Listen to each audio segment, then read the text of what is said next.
If you had me for Calc 1, we talked about the difference between a parameter and a variable. We said, what? In a given situation, variables are letters that take on a change in quantity. And then we said that parameters are, within a given situation, it's a letter, but it takes on a fixed value. And it stays constant in that situation. Then that might change. If you change the situation, your parameter might change. But then again, within that situation, it stays constant. Variable is, again, varies within whatever situation you're looking at. So the thing about parametric functions is we're going to talk about a parameter. It's going to be it'll be a different definition than what we talked about before. So in the context of parametric functions, parameter takes on a different meaning, and we'll talk about that in a minute. But so to this point in your career, you've dealt with functions of the form y equals a function of x. For instance, y equals x squared plus radical x. Okay, that's been most common types of functions, or pretty much all the functions we've looked at. Okay, so now parametric functions are of a different form. It's a parametric function in x and y is actually two different functions. There's now a separate function for x and for y. And then you have a new independent variable.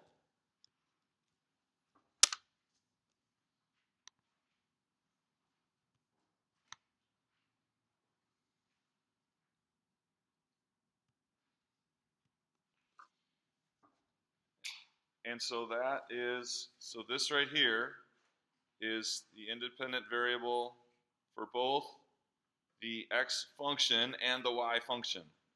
Okay? And that is what we call, in this context, is called the parameter. Now here, parameter takes on a different meaning than what we said in Calc 1. The parameter here is a variable. It's the independent variable. In a given situation, it varies, and it's in fact the independent variable.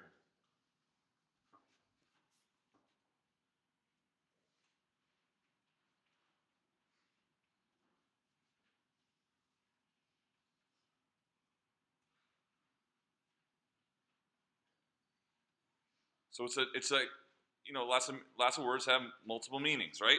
So in the context of like a real world situation where you just have y as a function of x, we use the word parameter to mean some other value that stays fixed.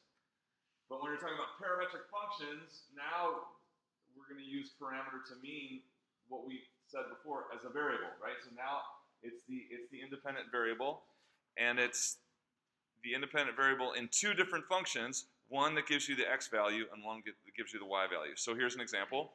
X equals t plus 2, and y equals 1/2 t cubed.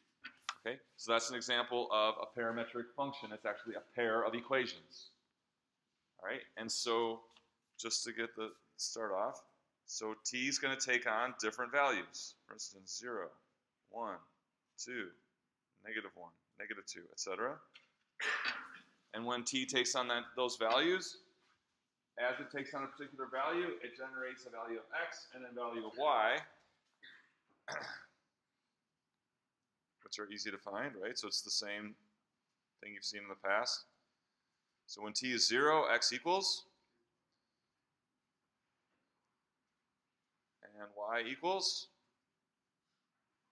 0, right? So if x is t plus 2, when x is 0, when t is 0, x is 2, and when t is 0, y is 0. All right, so go ahead and finish that table.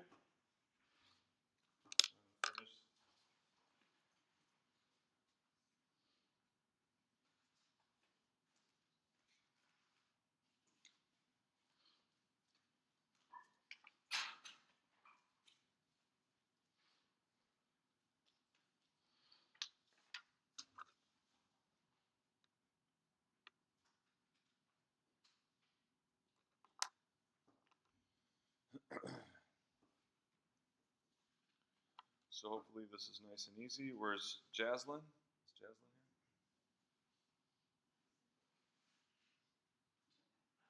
Not here? where is Zinilu? Zinilu? How about Timothy Becker? Where's Timothy Becker? Yes, sir. What did you get for t equals 1? What did you get? 3.5. You guys agree? Do another one. 4 and 4. Okay, so then when we talk about, and then we keep going, -1 will be 1 and -0.5, is that right? -2, negative. Okay, so it's still, even though x is a function of t and y is a function of t, we're still, t is kind of in the background. We're still interested in relationships of x and y. We're still interested, and so when we graph, we still graph x and y. We don't graph t normally, okay? So we're still going to graph this in terms of x and y and a set of correspondence points of x and y, and t is going to kind of be in the background. Okay? So we're not going to put, normally we think of the independent variable being on the horizontal axis. We're not doing that now. We're still going to put x on the horizontal axis and y on the vertical axis, and still focus on the correspondence points of x and y. And like I said, t is kind of behind the scenes, right? T is acting behind the scenes. So we can plot these points. And this is the last time we'll do this, plotting points and connecting the dots. After this, we want to make more meaningful conclusions based on the equations and such. All right, so 3, 1/2. So t is going to vary, and as t varies, x and y will vary, and we'll keep track of the correspondence points of x and y.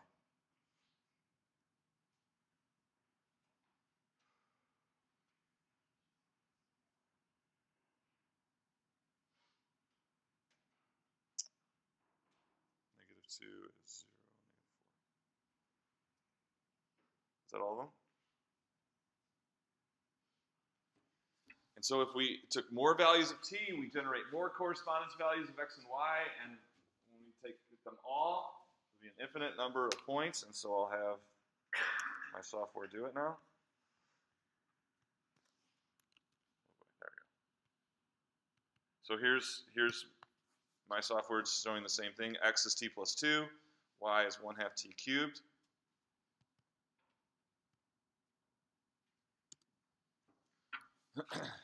And so then letting t vary through lots and lots of values, we get all these correspondence points on that red curve, right? What is that red curve?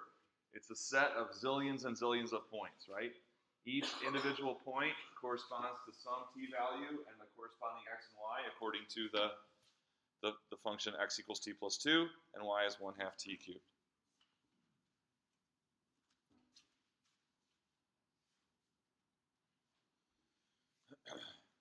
Okay, does that make sense?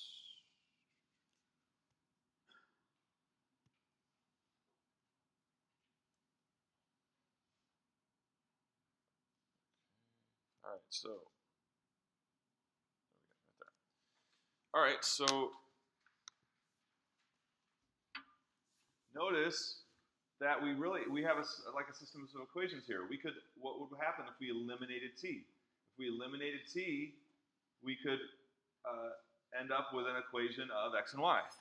So let's do that. How can I combine these equations to eliminate t so that only x and y remain?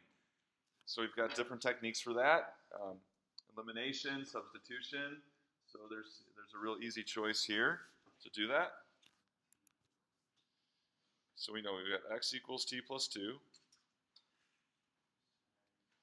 and y is 1/2 t cubed.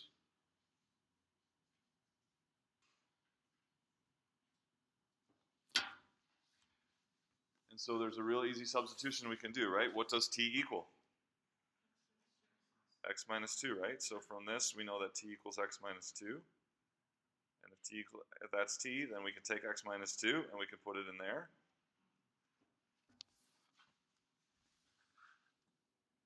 And so since we've followed all legal algebra, the relationship y equals 1/2 x minus 2 cubed is also a valid relationship if this is our parametric function. Okay. Well, and what's that? Well, that's just that's y as a function of x, as we're used to, right? Y is a function of x.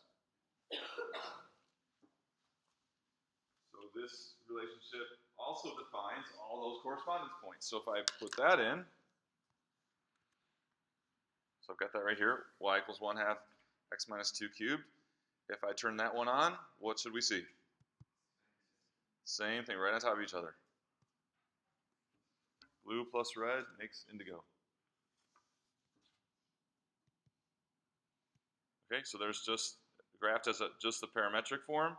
And now if I eliminate the parameter and get y as a function of x, it's the exact same set of points, right? It's the exact same set of points. Okay, but there is a difference to this, though. There is a difference between this and this. They give you the same points, but actually there's a little bit more to the parametric function than there is this form of it. Okay, and so what that would be is there's an orientation to the curve, right? There's an orientation to the curve for increasing t. So I've kind of got that here. So for these first three, that's increasing t, and then we would need to put this point first, and then this point, and then these three, and then we'd have all of them increasing order. But looking at those first three, as t increases, how are the points swept out? How are the points generated for increasing t? Well, t equals 0 gave us what? 2, 0. And t equals 1 gave us 3, 1/2. And then t equals 2 gave us 4, 4. So not only do we get all these same points, but with the parametric equation, we have an orientation of the curve according to increasing t. So what direction is it generated? Is it generated up and to the right or down and to the left? Up to the right, right? Because t equals 0 gave us this point here. T equals 1, increasing t here, increasing t equals 2 here. So the points, so when you have a parametric function, you think about what's the orientation or direction of the curve. And in this particular case, it's up and to the right. As t increases, you'll always head up and to the right on this curve.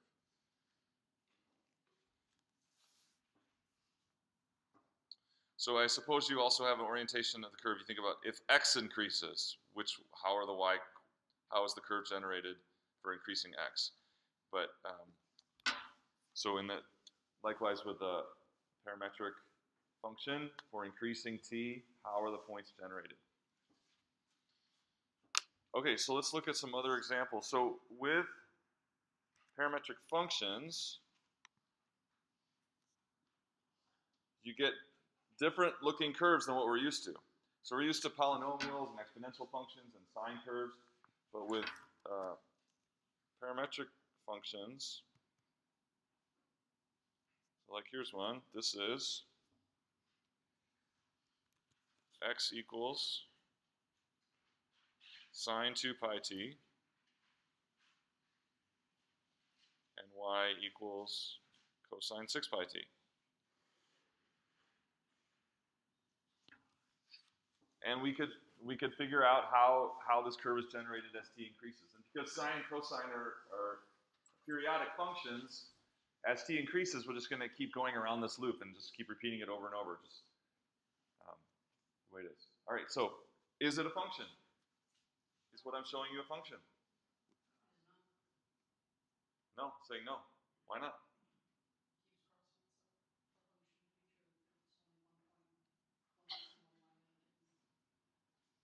You can't get the same y twice?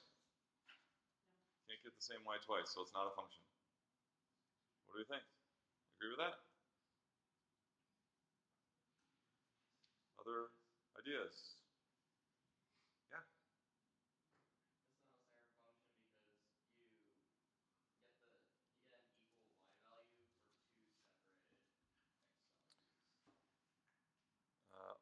Almost. On the right track. Trevor. Were you going to say something? Okay. So given, so you're saying no, it's not.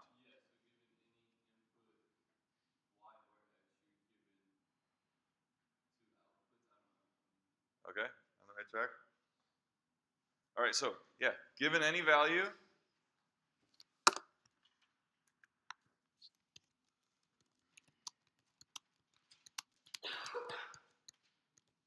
of the independent variable,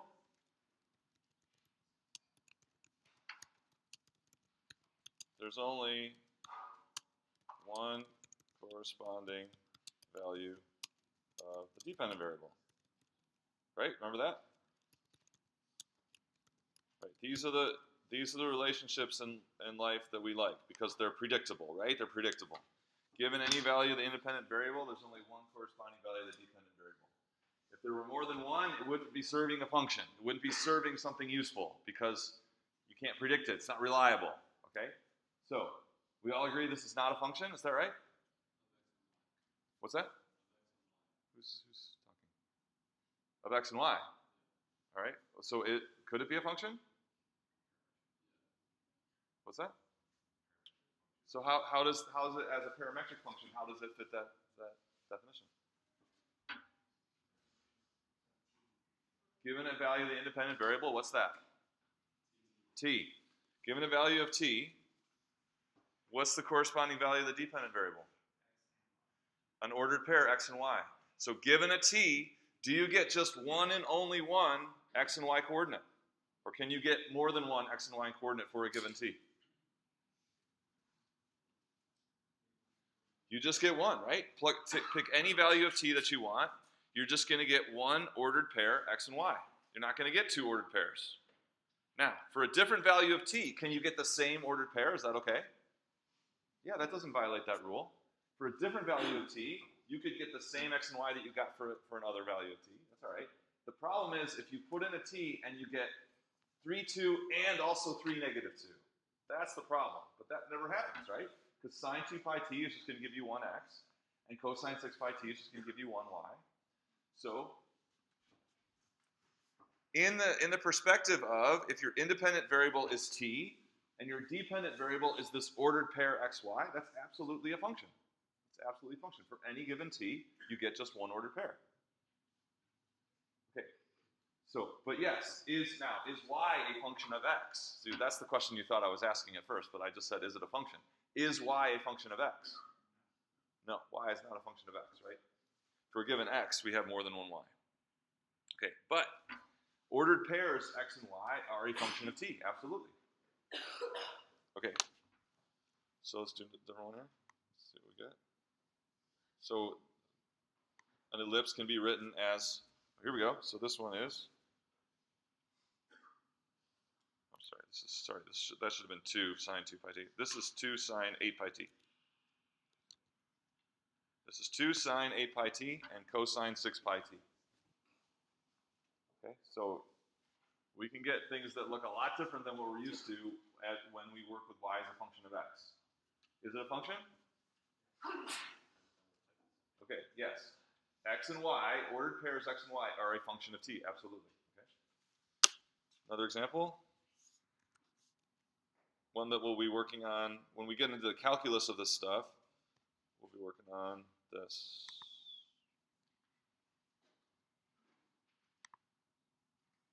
So here's one. X is t cubed minus 3t squared plus 1. Y is minus 2t to the fourth plus 3t squared minus t plus 4. So both are polynomials, right? So both x and y are polynomial functions of t. And this creates a parametric function that looks like this. Okay? Again, different than what we're used to seeing, right? Different than what we're used to seeing. Is y a function of x?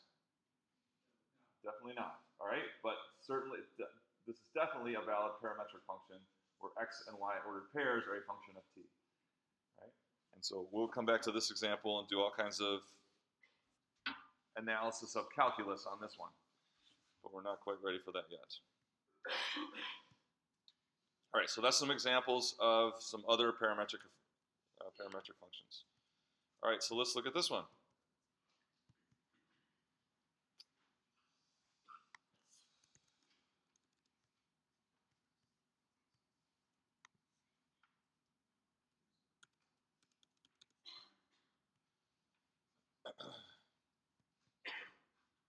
There we go. So x is 8.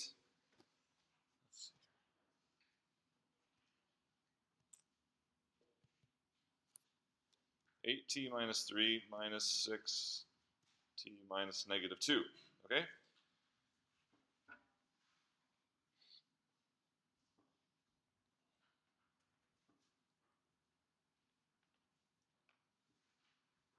All right, so parametric function, x is 8t minus 3, y is minus 6t minus 2. So in order to, instead of plotting points for this one, so we could pick different values of t, imagine t varying, and getting, as t varies, it generates different values of x and y. But instead, let's just go right to, if we want a sketch of this graph, let's just go right to getting it in an equation that relates x and y, and then use what we know about that. So we want to avoid plotting points and connecting the dots. We want to use prior knowledge. So we'll start with this one by writing it as a relationship of just x and y by eliminating t. Go for it. See if you can do it. So eliminate t. Write it as a relationship of x and y with the goal of getting something that we recognize and can sketch without plotting points.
You got a second to check if you want to before I call on somebody here.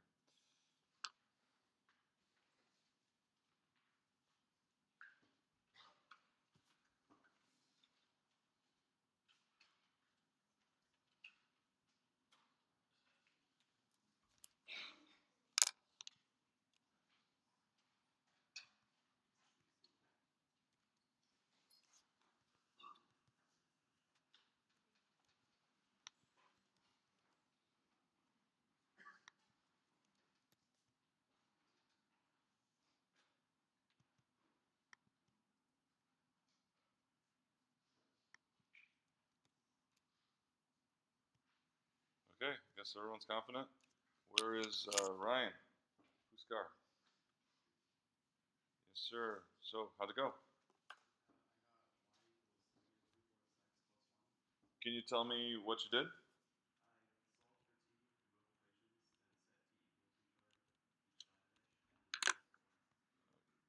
Okay, hold on. Lost my.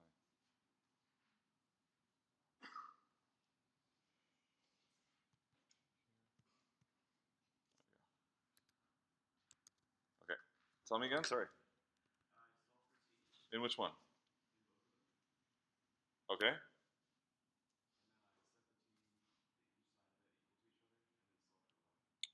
Okay. So that's fine. It's a little bit more work than you needed to do because once you solve for what'd you get when you solved for t in the first one?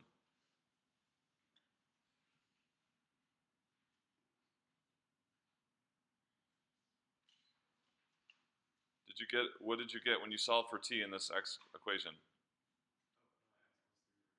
X plus 3 over 8. Okay, so t is.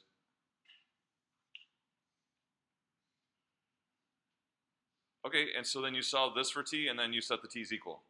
and then you solve for y. So it's perfectly fine. It's totally valid. But instead of solving this for t, I mean, we want it. Then you're going back and solving it for y anyway. So we can just leave it like this, right? And do what? Just take this and plug this in. So it just saves you a little bit of work, because instead you're solving this for t, and then later you're going back and solving it for y again. You see that? So, but again, what you did, perfectly fine.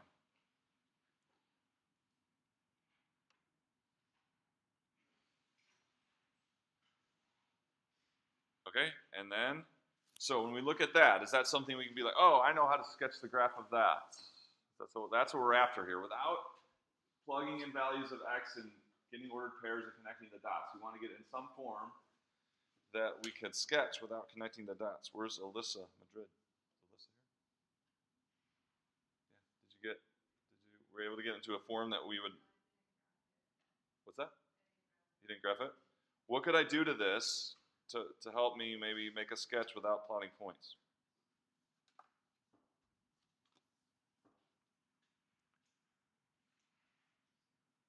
Any idea? Yeah.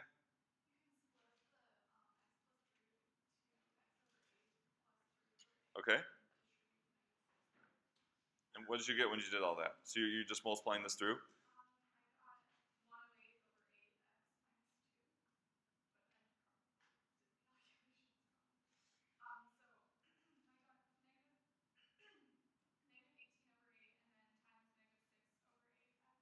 Okay. Okay, so you said negative 6 over 8x, which I think is a negative 3/4. Negative 3/4 x minus 2, but then you also have this other one, right? And then this would be what, minus 16 over 8?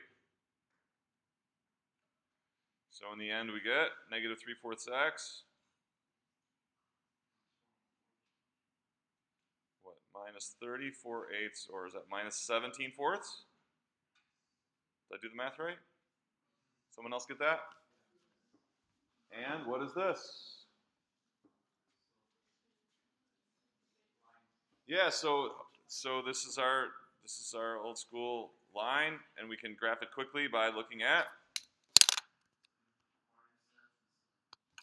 y-intercept minus 17/4. Where's that? Down here, negative 4 1/4.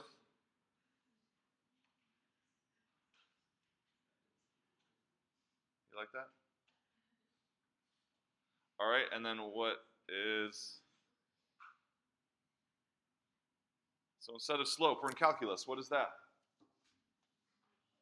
Rate of change. What does that mean? What does it mean that the rate of change is negative 3/4? So we could say dy dx is negative 3/4. Okay, y is decreasing, y is going down, okay? Anybody remember from Calc 1, how could we interpret a rate of change of negative 3/4?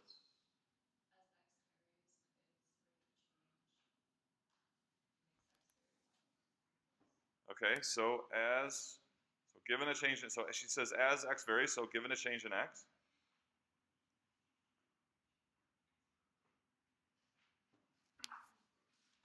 What's true given a change in x? What's true? The rate of change is negative 3/4. Yeah.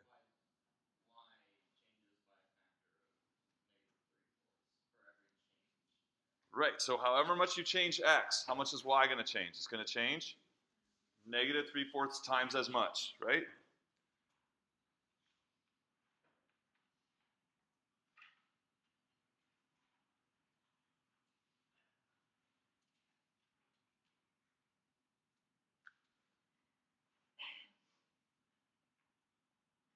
As the change in x.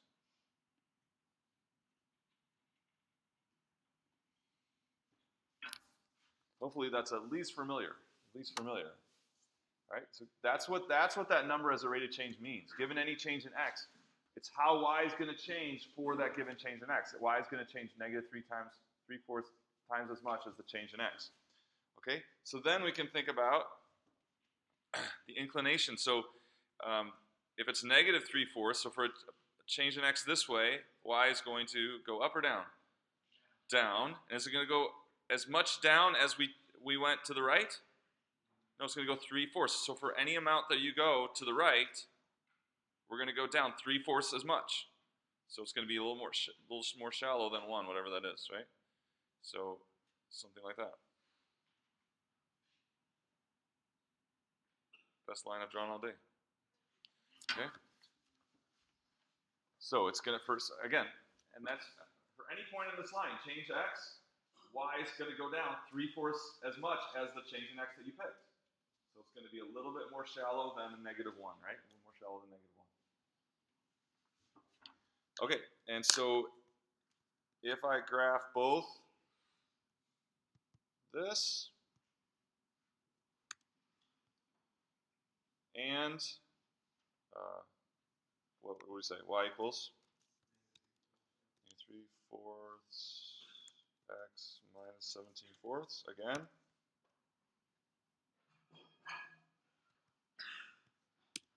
They should coincide, and they do. Okay. Same set of points. Okay. What is the direction? So figure out what the orientation of the parametric function is. So what's the orientation of the curve of this parametric function? Figure that out. Is it down to the right or up to the left?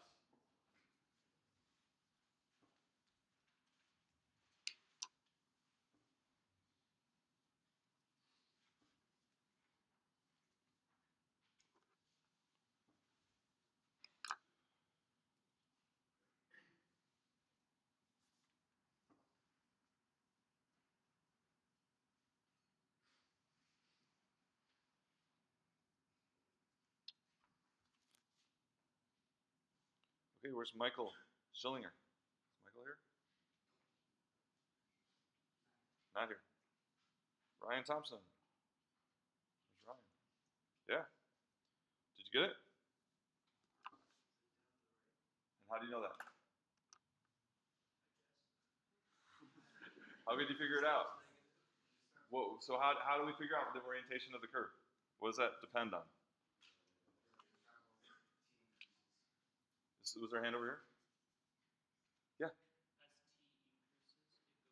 Right, so as t increases, how are the points generated? How are the points swept out? They should, yeah, I think they're swept out down to the right. Is that right? Yeah. So as t, I'm guessing, as t increases, yeah. So you get your points will be generated down to the right. So we could put arrows on there and say that's the orientation of this parametric function. Oh, yeah, we're getting there. Yeah, you're right. Well, are you looking at this here? Are you looking at this rate of change? Yeah, so we're just analyzing the orientation in terms of the parametric function at this point. Yeah, but so that agrees. So what he's saying is that agrees with, well, no, but so, okay, the only thing is here that it's for increasing t. So for increasing t, we could have a negative rate in terms of y in terms of x, and it could go the opposite way. It's possible, okay? So for increasing t, this is our orientation of the curve. Okay, so another way, so given y is a function of x, there's a way to quickly set up, say here we have y as a function x. There's a way to quickly set up a parametric function that matches that would be different. And that's just to simply say, what about this? Say, let x equal t. And if x equals t, then what is my y as a function of t that will generate this set of points?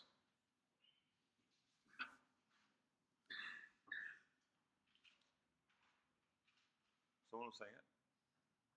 Yeah, go ahead. Right, so if x equals t, then negative 3/4 t, x is t, so you could replace x with t, and that would be y. Negative 3/4 t minus 17/4. Okay, so that parametric function should generate the same exact points as this one, the original one that I gave you. So let's take a look. I'm gonna turn the y as a function of x line off. Let's go back up to here. So I've got that. So if I turn this one on,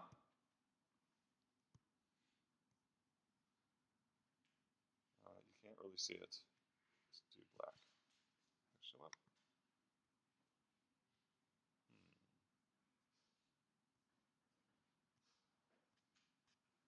Let's turn the red one off. Just to make sure the black one's there. There it is.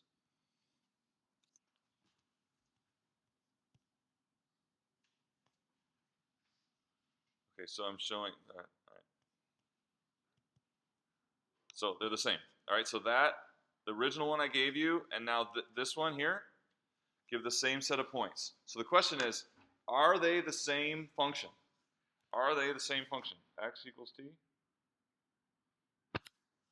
What was the original one? At minus 6. Is that right? And y is? Anybody? Is this right? 3. This is 3. Okay, question. Are these the same function? Are these the same function? That x equals t and y equals negative 2 fourths t minus 17 fourths, and the original pair of equations I gave you. Is it the same parametric function? Yes or no?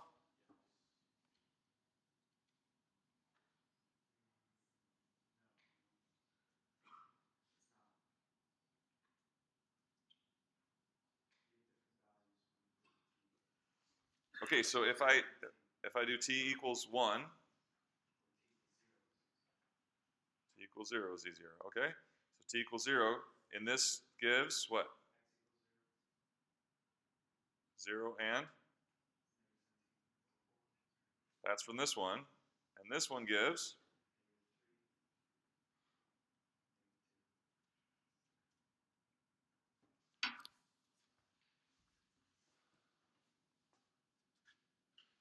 Is it the same function?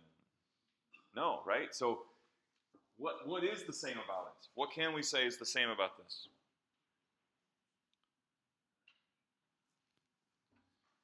They generate the same set of points, right? They generate the same set of points, but they do it differently, right? So when t equals 0, for the first one you get 0, negative 17 fourths. The second one you get negative 3, negative 2. So if you don't have the same mapping of t to ordered pairs, it's a different function. Now it's a different function, but again, when you take and consider all values of t, then you get all the same ordered pairs in the end. So you get the same graph of x and y, but it's a different function. Now there's another aspect of this we can look at and compare these as functions.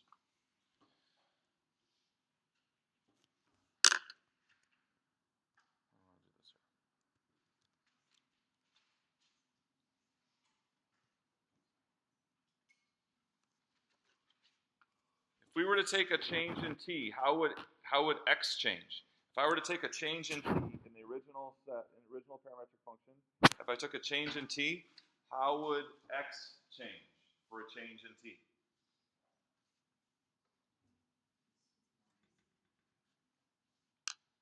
Talking about rate of change. Where's Yeshwarda Gupta? Here? Yeshwarda? One of Elby's? Where's Alejandra Cantu? Alejandra Cantu. How does x change for a change in t in this first, the way I gave it to you originally?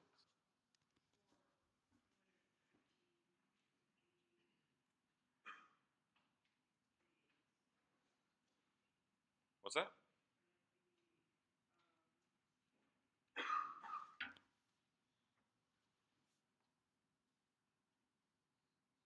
So if I were to give you any change in t, what can you tell me about how x changes?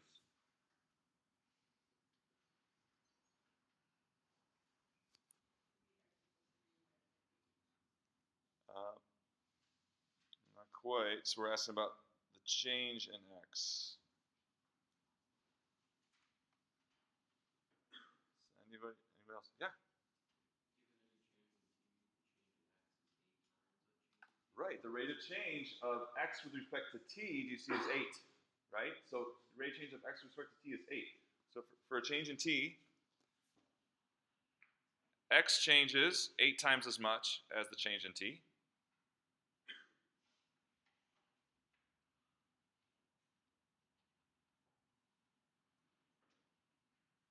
And what about y? You finish. And y does what? Go.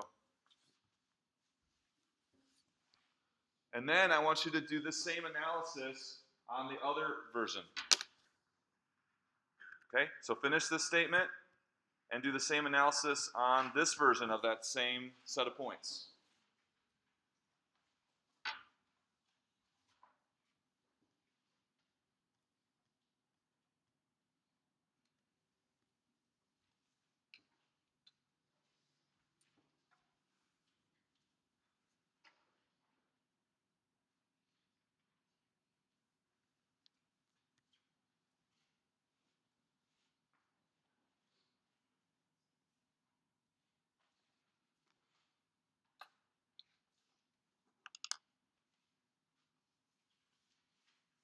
Okay, and so compare, and then make a conclusion about, from this perspective, how these two functions are different.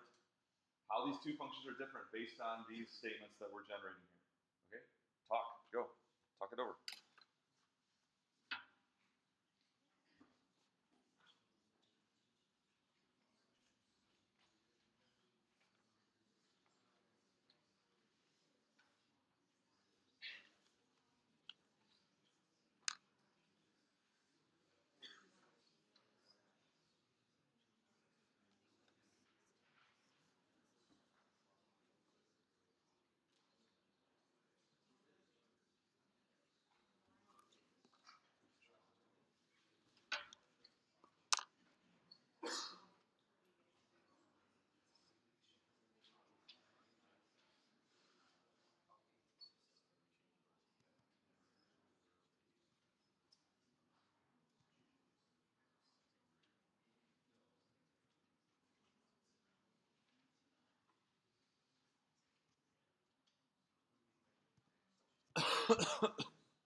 Okay. Where is Robert Bechtel? Robert here? Robert Bechtel? Where's Ben? He's not here. Where's William Stevens? Not here. Caitlin Rauschenberg. Caitlin. Yeah. So tell me about this. For a change in t, x changes 8 much as times as the change in t, and y does what? Okay, and so y changes -6 times as much as the change in t. And then how did you get the other one too?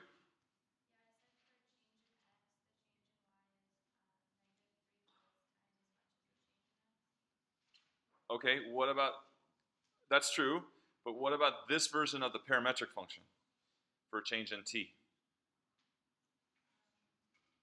So for a change in t, x will do what?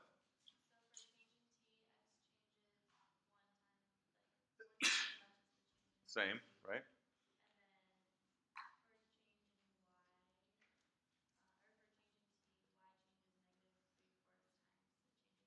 Okay.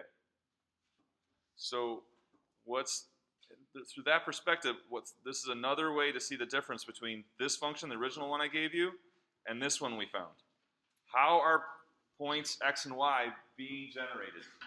This first one, for every change in t, x changes by 8 times that much, and y changes by -6, where in the second version we found, x changes the same amount as the change in t, and y changes 3/4 as much as the change in t. So how could you talk about the difference between those two functions then, in that light? Any volunteer? Yeah.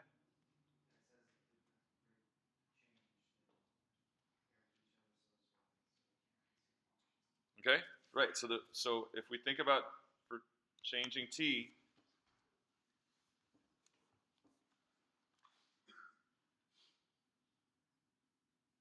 so which is which? Tell the person next to you. This is now I'm taking one t value at a time. I'm taking one t value at a time and plotting the corresponding and letting t increase. So t is increasing, and then showing you the corresponding changing xy coordinate for each one.